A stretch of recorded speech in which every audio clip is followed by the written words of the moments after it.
So you may want to delete your Snapchat account because you don't want to interact with your friends using that account anymore. So in this video, I'm going to show you how to delete your Snapchat account. Without further ado, let's get started. Just head on and open up our Snapchat application from here. And let's click on our Snapchat Bitmoji at the top left corner part of the screen. And from here, let's click on this gear icon at the top right corner. And let's scroll at the very bottom of this settings page. And you should be able to see the delete account option right below the blocked option. So click on that.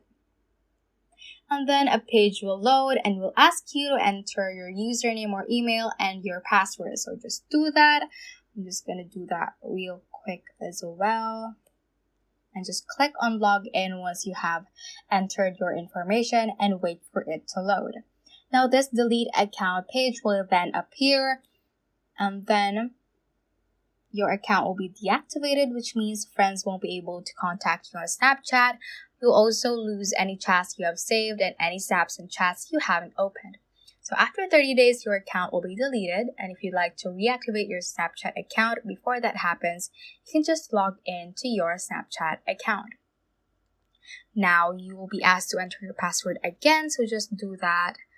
And then you just hit continue once you have entered your password. Now your account is deactivated, and after 30 days, it will be permanently deleted. So that is how you can basically delete your Snapchat account. So that ends this tutorial. I hope this video helped you out. If it did, don't forget to like the video and subscribe to the channel. Feel free to comment any questions you may have as well. So that is all for today, and have a great day.